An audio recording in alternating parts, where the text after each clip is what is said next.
really just, I'm sure I'm going to get some negative feedback from this, and that's okay. I'm not asking anybody to live my life, but I'll tell you what, I live my life, and I'll be damned if I'll have anybody else tell me how to live it.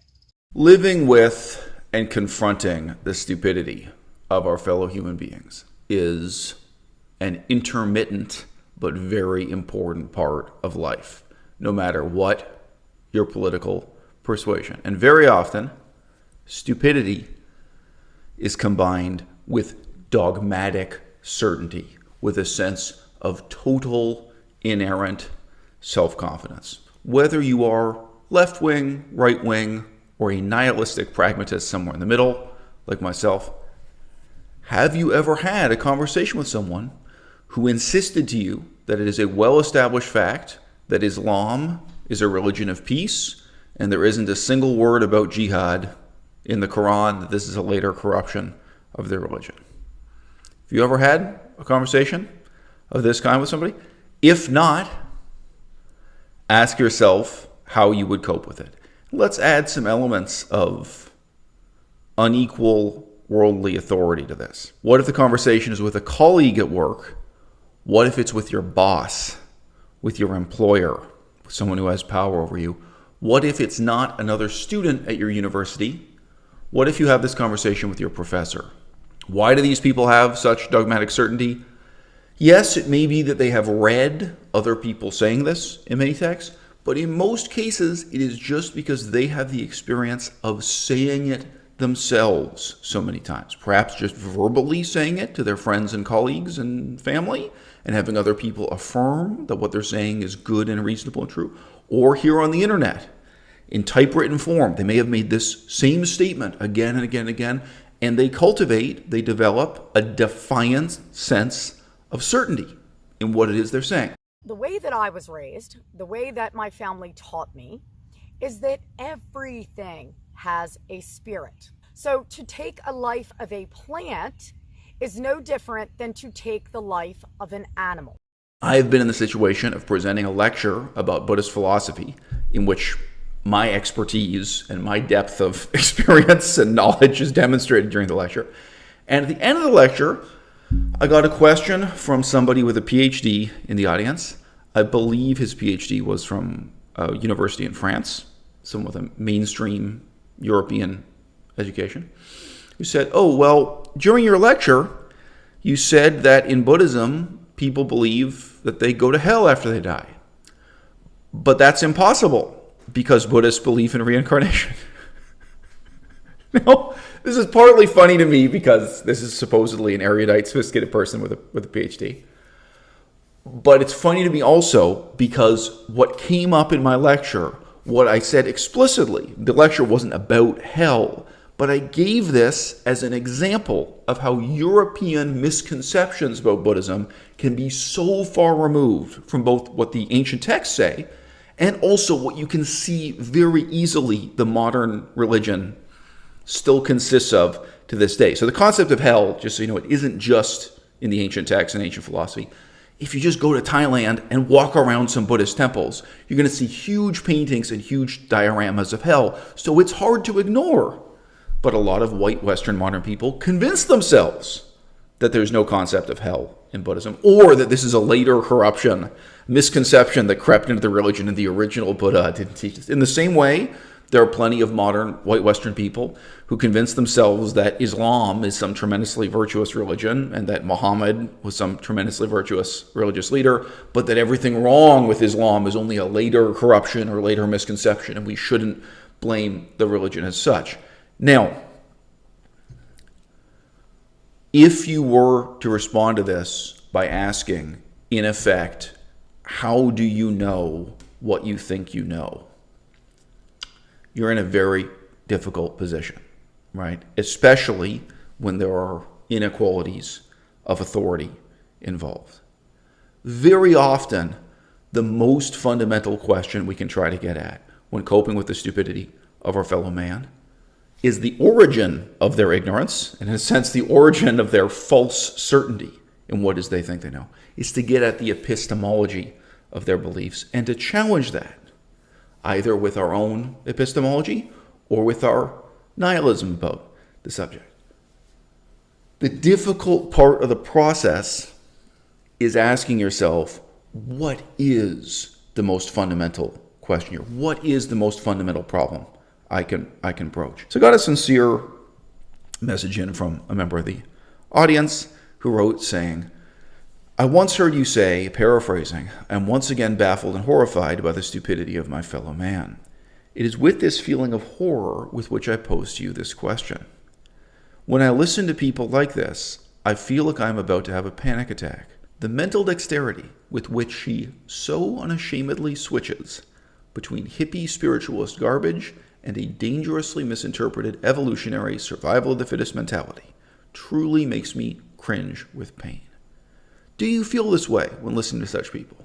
If not, why not? If so, what traits of character do you cultivate in order to be able to listen sympathetically and to then respond to this woman in a respectful way? The only option apparent to me is to scoff and sneer and pretend like it doesn't faze me at all, but that might just be my immaturity. So from my perspective, what I'm doing in my response to this YouTuber is not listening sympathetically, and it's not responding to her in a respectful way. What I'm trying to do is ignore all of the relatively shallow sources of conflict to deal with the most fundamental, the most profound conflict, the most profound problem that's presented here. Now, right up on the surface here, you're looking at a pair of fake breasts. It is not merely a fact that this woman has had plastic surgery to install fake breasts. She is choosing to feature those fake breasts prominently in this very video. And her philosophy of returning to a pre-industrial, ancient, traditional subsistence mode of hunting and gathering, refusing to use items made in factories, refusing to eat food produced in a factory. This obviously is an incongruous contrast to her makeup, her eyebrows, her teeth, but most of all, her breasts. And again, these are fake breasts she doesn't conceal, but is actively exploiting here on YouTube and on Instagram as part of her path to fame, shall we say. There's no doubt some portion of her audience, a social media influencer, is based on her appearance and is based on this kind of artifice and technology that is both beneath her skin and very much being presented on camera. Now, there are other things right up on the surface you could criticize from the camera, the computer, the YouTube channel. Did you get a good look at the bow and arrow she's using here? This isn't a traditional handmade bow. The fur coats she wears. She models fur coats on her. She shows off herself wearing fur coats. They look nothing like an 18th century fur coat. These fur coats are themselves the products of modern technology and really horrible chemical treatment, by the way. It makes it possible for us to have this kind of fur in the modern world. That's not what historical or ancient fur looked like. That's not what ancient bow hunting looked like. There's a whole lot wrong with this if you were actually an insider in her ideology and worldview. And yes, of course, there are strange questions about cultural appropriation and genocide and the relationship between white Westerners and indigenous Native Americans. There were a lot of questions up on the surface that could be asked. And in my response, I raised absolutely none of them. I tried to address what is most fundamental here. And my method is not to be the most sympathetic. I don't really think I'm sympathizing with her, quite the contrary. And it's not to be respectful either. I don't think I'm being respectful to her, but I think I am eschewing, I am avoiding all of those shallower sources of potential confrontation to instead confront her only on what I think is the most fundamental question. What you call nature, in quotation marks, is just an idea in your head and something written out on a chalkboard by human hands. What you call nature and what you call the creator is not something natural, but something artificial in every sense of the word. It is an artifice that you insist is more real than reality itself. In that belief, you find a sense of dignity. You take pride in being a believer. And that is your personal tragedy. I think it is fair to say that in a society where we are surrounded by very stupid, very dogmatic people, most of us live our lives avoiding this kind of conflict. And I think the reason why people avoid it isn't that they're shy.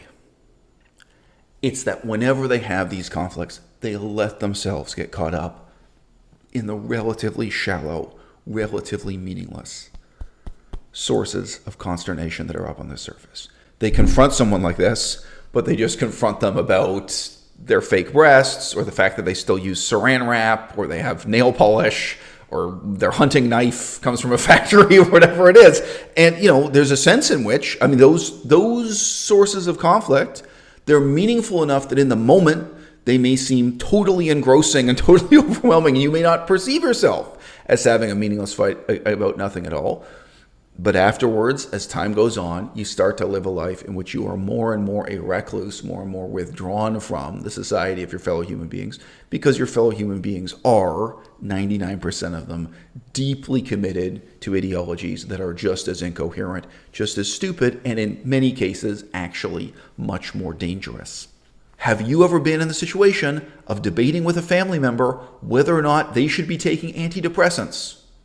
Have you ever been in the situation of debating with a family member whether or not they should be taking antidepressants during pregnancy? Have you ever been in the situation of debating with a family member whether or not they should be putting their child on Ritalin?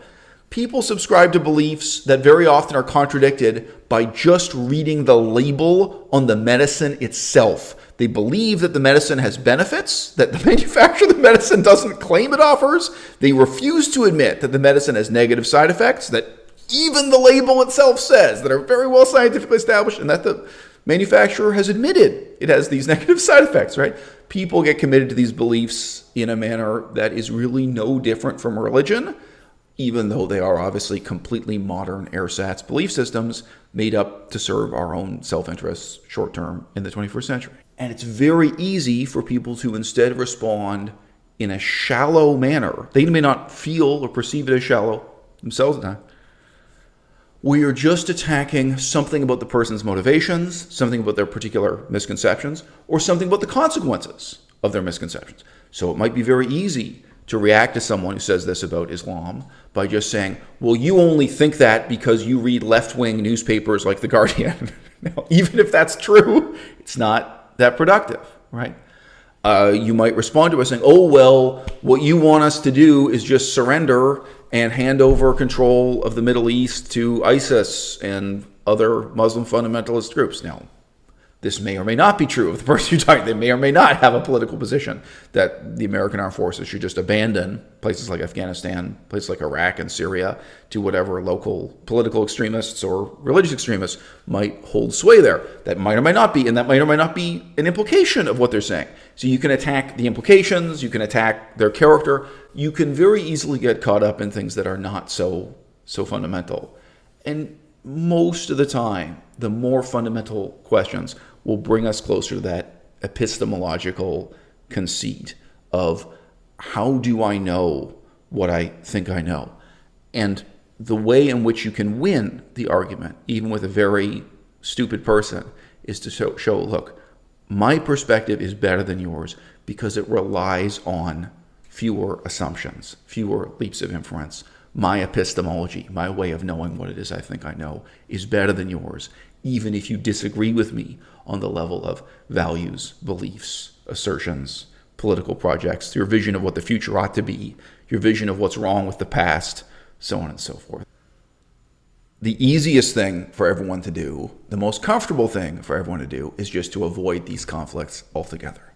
But there's another approach you can take, and that is to resolve that you're not going to have a shallow, self-defeating contest of egos, that you're not going to get trapped up on those surface issues, that you're instead going to focus on the most profound, the most fundamental issues. So no matter how the conversation goes, it's going to come to conclusions that are really of meaningful long-term value for both people engaged in the conversation. And what do all these examples have in common? Ultimately, it's epistemology. Ultimately, it's a question of how do I know what I think I know? What you think you know about this drug that you're taking during pregnancy, or this drug you're giving to your teenage kid, or whatever it is, what you think you know is contradicted by what's written on the label. So let's talk about Why are you so certain? Like, why are you angry at me? Why do you think you know that? And turn it around, because sometimes you're going to be the one who's angry. Sometimes you're going to be the one who's contemptuous. And what's really worth discussing, what's really worth debating is, why do I have no respect for you, in your opinion? Let's talk about that. Let's talk about why am I dismissing what you're telling me? Well, there are reasons, and those are much more fundamental and much more profound than some of these things on the surface that may completely engross us and draw us into internecine, pointless hostilities. With any of these discussions, and I do ask myself this in making YouTube videos that make a lot of people uncomfortable, ask yourself, who is this challenging for?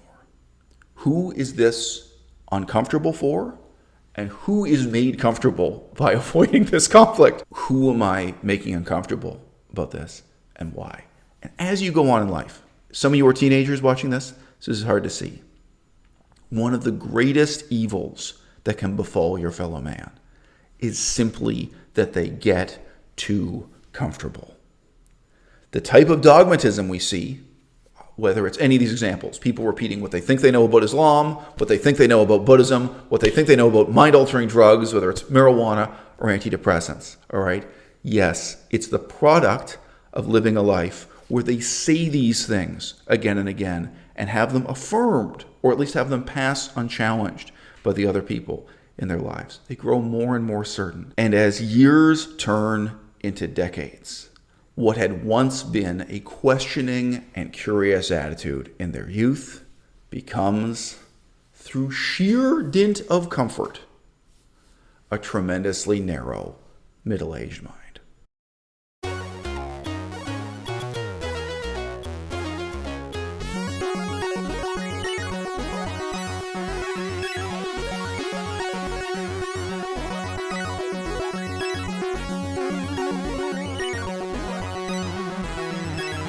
Maybe we can practice